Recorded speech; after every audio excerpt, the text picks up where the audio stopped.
Hi, in this video we're going to take you through getting hold of a copy of Waltz and building it on your developer workstation.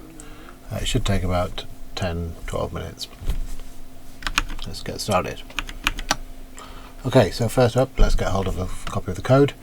It's up on GitHub under finos/waltz, or if you've got your own fork, use that. I'm going to use these helpers that we've installed on Chrome to just simplify the process of creating the project on in IntelliJ. So I should fire up the welcome, and we're going to create a clone. There's one here already, however it's in red because I've just deleted it. So let's just reuse that folder name. That should kick off. This will take a few seconds as it brings down all the code.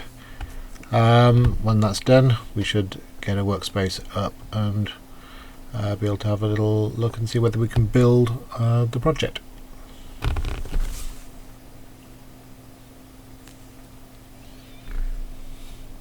Okay, so that's completed. I'll close the README and let's quickly shift this into presentation mode, hopefully make things a little bit easier to see. Get rid of these warnings. We can see immediately we got an error. This is because basically Waltz uses a library called Duke for our database access. And Duke comes in various flavors. It comes in a kind of an open source flavor if you're using an open source database, or commercial variants if you're using a commercial database. In Waltz we support a variety of databases, Maria, Postgres and SQL Server. And in this example we're going to be using Postgres. So it's got a bunch of built-in profiles, which are these ones. They're built into Waltz, that is. So we're going to select that. We're saying we're going to be using Waltz Postgres. Re-import that, and that should take that error and make it go away. Right, so let's try and do a build. Let's do a clean compile. This should give us an error in a second, because basically we've only told it half of the information it needs. We've told it what sort of database we're using and what version of Duke to use, but we haven't told it, where this database is, how to connect to it, what credentials to use. So we can see that the Maven Enforce plugin is throwing up an error. It's just sort of saying, okay, database URL must be specified and users, etc. That's typically provided in your settings in your own profile. So here I've got one that I created earlier, and this is the Waltz clone database, which we haven't actually created yet. So let's quickly create that. I've got Postgres installed already. In fact, I do have a Waltz clone, so let's get rid of that just to show how quick that is. That should be gone. Yep, off is gone now. So that Waltz is just the one I use for day-to-day dev. So let's quickly create Waltz clone again. Create database Waltz clone. Okay, that's done. So we've got Waltz clone, and it's got nothing in it, as we'd expect. So let's go back to the Maven and try the clean compile again. Oh, one thing we need to do is to tell it how to connect, which is back to that settings we looked at a few seconds ago. This time, clean compile again, we should see it get a bit further. So this time when it gets to the bit where it needs to connect to the database, it will pick up the liquid-based files, which is what we use to manage our DDL, and you'll see it play in a whole bunch of changes. Here it goes. This will take about 30 seconds or so.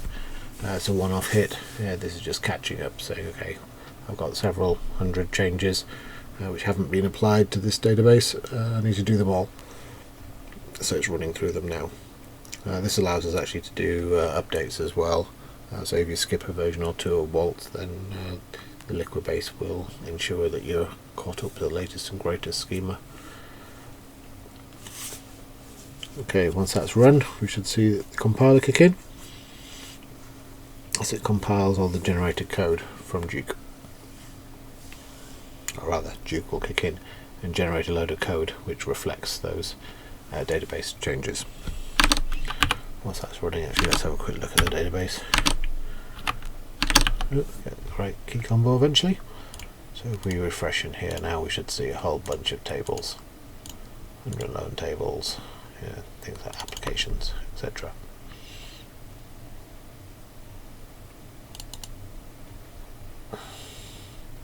Oh, one thing I didn't do last time is we didn't re-import the projects after after we'd selected the local profile. Oops. Eventually, let's just do that and clean compile again.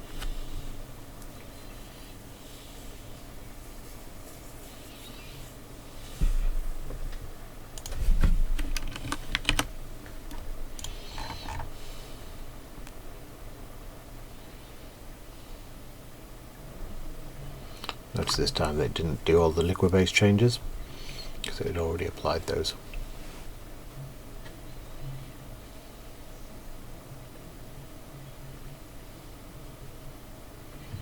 Okay, once it's got to web and jobs, then it's pretty much finished. Okay, so that's the back end.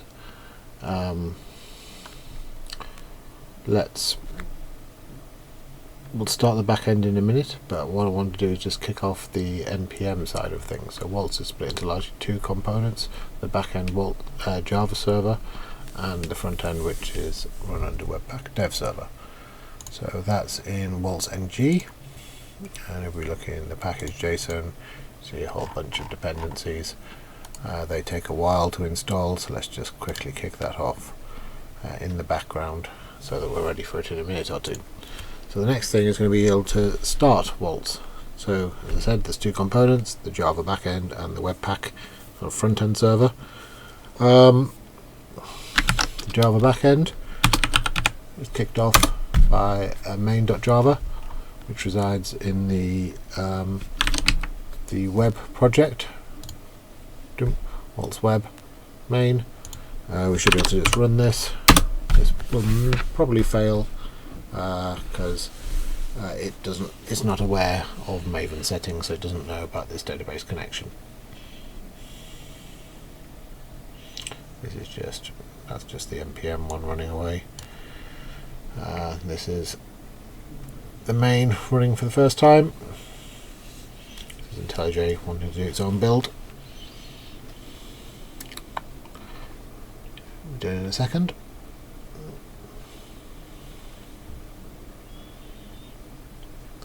Taking a while. These are just first time builds on a completely fresh workspace. Okay, so now we've got some problems here. This again is can't resolve these placeholder values, database.url, etc. In Waltz, there's multiple ways of configuring it. The simplest, certainly for dev, is to use a settings file in your Waltz in your home directory. So in here I've got a dwatkins home directory with a .waltz project, .waltz folder, and there's a waltz.properties. Let me just quickly re-enable the waltz.properties and let's take a quick look at what's in there. This is basically the same sort of things. So this is database URL, connection details. There's actually a sample file in the Waltz repository, waltz.sample.properties, which you can use to as your sort of base for that. So if we run Waltz again, sorry, the backend, the main class again, it should hopefully resolve this time. Yeah, looking a lot healthier. So the Waltz sort of splash, and then we see it's up and running. It's starting up on port 8443, and we see this message at the end after it's registered all these endpoints that it's completed, and it's now available for serving requests. Let's check back on Webpack. Okay, so that's finished doing the install.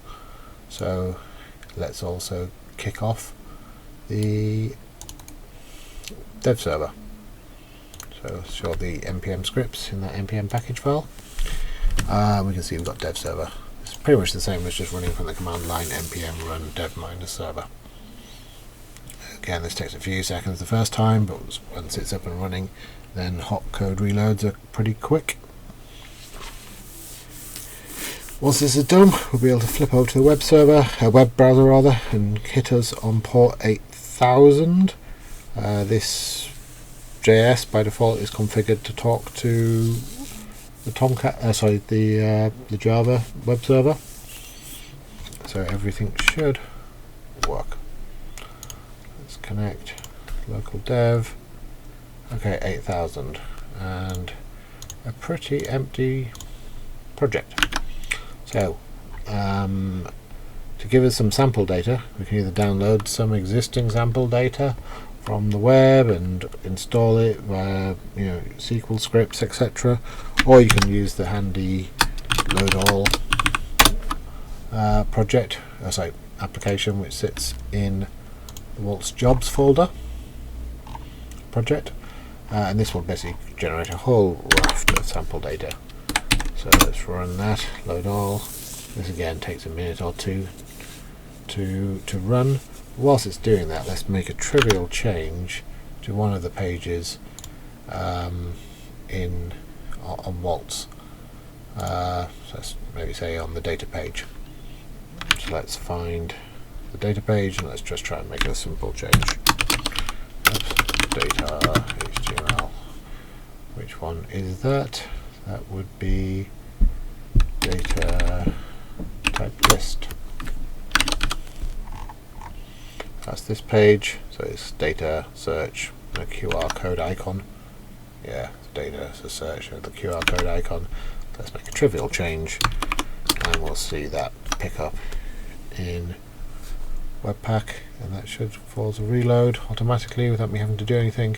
We see that changes come through automatically. So I'll pick up changes to HTML, CSS, JavaScript, etc. and reload automatically. In the meantime, let's check in on our loader. That's all done, so we now go back. Actually, we can see already that there was some sample data here now. We've got data types, we've got authoritative sources, we've got home units, we've got data there, and we've got applications, etc. That's everything. Thanks for watching.